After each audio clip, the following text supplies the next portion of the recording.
بسم اللہ الرحمن الرحیم۔ آیت اللہ گل پاگائنی کے دور کا واقعہ ہے کہ ایک شہید کی ماں، شہید جو 8 سال کی عراق ایران کی جنگ میں بہت شہید ہوئے، ایک شہید کی ماں تھی، کم کا ایک چھوٹا سا علاقہ ہے، اس میں رہتی۔ محرم سے کچھ پہلے وہ کہیں اپنے گاؤں دیہات گئی، اس کا پاؤں مڑ گیا، اس کو اب وہ واپس آئی تب اس سے چلا نہیں جا رہا، پاؤں میں چوٹ۔ اور اس کا کام کیا تھا ماں کا؟ روز عاشورہ جہاں مجلس ہوتی تھی، جہاں عزادار ہوتی، وہاں جو دیگیں ہوتی تھی، برتن ہوتا تھا، ان کو دھوتی تھی وہ۔ دیکھیں ہر ڈیوٹی بڑی امپورٹنٹ ہے۔ آپ کو بعض اوقات لگ رہا ہوتا ہے جو سامنے کھڑے ہوئے ہیں، نہیں، بعض اوقات برتن دھونے والی کی بھی ڈیوٹی بہت امپورٹنٹ ہے۔ نیازوں کا برتن دھو رہا ہے، نیازیں اٹھا کے لا رہا ہے، نیازیں پیچھے سے لا رہا ہے، ہر شخص کی ڈیوٹی ہے۔ بعض اوقات ہر کوئی کہتا نہیں میں پانی پلاؤں گا، بھئی آپ کیوں پانی پلا رہے ہیں؟ میں نظر آؤں گا۔ وہ جو بیچارہ پیچھے برف اٹھا کے لایا ہے، وہ جو پانی صاف کر رہا ہے، وہ جو گلاسوں کو دھو رہا ہے۔ ویسے تو خیر کووڈ ہے، آپ کو گلاس بھی جو ہیں وہ دوسرے یوز کرنے چاہیے، لیکن بہرحال وہ کام کر رہا ہے۔ تو ان کا کام تھا روز عاشورہ، وہ جو نیاز کے برتن تھے نا، یہ دھوتی تھی۔ اب انہیں تکلیف ہو رہی ہے کہ روز عاشورہ آ رہا ہے اور میں بستر پہ پڑی ہوئی ہوں، تو انہوں نے فجر کی نماز سے پہلے بڑا توسل کیا، خدا مجھے صحیح کر دے، میں نہیں چاہتی آج کے دن بستر پہ پڑی ہوئی ہوں۔ کہتی فجر کے میں ان کی آنکھ کھلی، دیکھا پھر وہی پاؤں، پھر تکلیف ہے، پاؤں میں چوٹ ہے۔ پھر بڑا دل ٹوٹا، پھر تھوڑا سا وہی، پھر لیٹ گئی۔ پھر خواب میں کیا دیکھتی ہیں؟ وہی ان کی جو مسجد ہے، امام بارگاہ ہے، اسی کا روڈ ہے۔ تو کیا دیکھا کہ جلوس آ رہا ہے ماتمیوں کا۔ ماتمی کون ہے؟ اب انہوں نے جب غور سے دیکھا ماتمیوں کو، تو دیکھا کہ یہ سارے تو شہید ہیں، وہ جو سارے اس شہر کے شہید تھے وہ سارے ہیں۔ تو اس شہیدوں میں اپنا بیٹا بھی دیکھا۔ بیٹا ایک سبز قبا لیے آئے مسجد میں پہنچے، زیارت پڑھی۔ زیارت کے بعد اس نے کہا کہ مجھے 1 منٹ میں اپنی ماں کو دیکھ لوں ذرا۔ ماں کے پاس آیا، دیکھا ماں کیا ہوا؟ کہا کچھ نہیں۔ کہا پاؤں میں درد ہے؟ ماں مسئلہ نہیں ماں، یہ کپڑا باندھ، میں ابھی حرم امام حسین سے آ رہا ہوں ماں، یہ مجھے امام نے دیا ہے، میں آپ کو باندھتا ہوں، آپ ٹھیک ہو جائیں گی۔ کہا جیسے ہی ماں کی آنکھ کھلی، وہ کپڑا ٹانگ میں بندھا ہوا تھا۔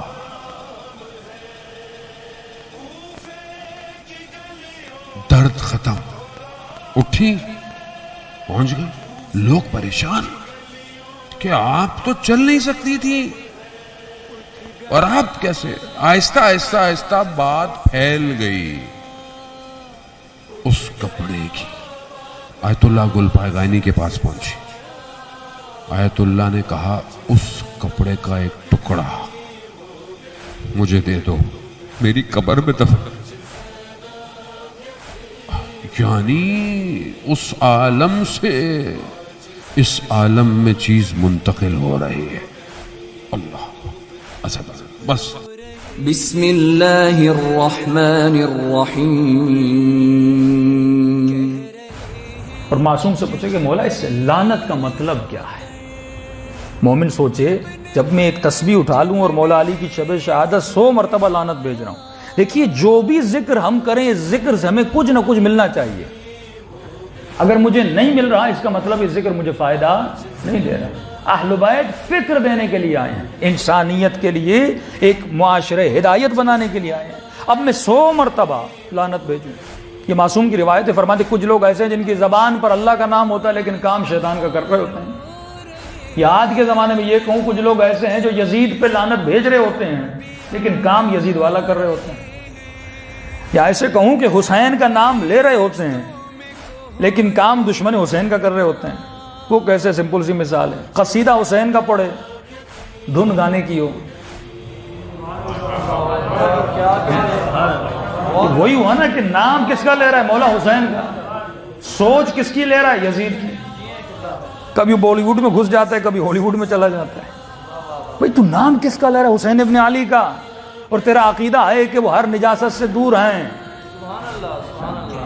جب معاشرے میں فکری نجاست آ جائے، تو پڑھنے والے کو بھی مسئلہ نہیں، سننے والے کے لیے بھی کوئی ایشو۔ یہ سب سے بڑی توہین اہل بیت ہے کہ ممبر پر بیٹھ کر نام حسین کا لے لیکن فکر یزید کی پہ لا رہا ہے۔ اب مجھے یہ بتاؤ، قصیدہ حسین کا پڑھو، دھن گانے کی ہو تو لوگوں کے ذہنوں میں حسین آئے گا یا وہ گانا آئے گا؟ کون آئے گا؟ اسی لیے کہہ رہا ہوں کہ لفظ اپنے ساتھ تصور رکھتا ہے، آواز تصور رکھتی ہے۔ کیوں معصوم فرماتے جب قرآن پڑھو تو خاص خوشبو لگایا کرو، جب نماز میں جاؤ تو نماز کا عطر خاص ہونا چاہیے، ایک خاص خوشبو ہونی چاہیے۔ کئی مومنین جب ہم ایک عطر خاص، مثلا امام رضا کا یہاں عطر لے کر آتے ہیں ان کے حرم کا، تو مومن یہاں سونگتا ہے، اس کا ذہن کربلا چلا جاتا ہے۔ یہ خوشبو بھی اپنے ساتھ ایک میموری رکھ رہی ہے، یہ لفظ بھی اپنے ساتھ ایک میموری رکھ رہے ہیں۔ یہ الفاظ ایسے نہیں، ایسے معصوم نے نہیں کہا کہ اے مومن اس محفل میں بیٹھو، وہ الفاظ سنو جو تمہاری روح کو بلند کریں۔ کچھ ایسے الفاظ ہیں جو تمہیں پستی کی طرف لے جاتے ہیں، فرمایا ایسی محفل میں بیٹھو جہاں پر ذکر خدا ہوتا ہو تاکہ تمہاری روح کو بلند کر جائے۔ اب نوجوان کہتے ہیں مولانا 2 منٹ گانے سننے سے کیا ہوتا ہے؟ یہ 2 منٹ کا گانا نہیں، یہ 2 منٹ کے الفاظ ہیں۔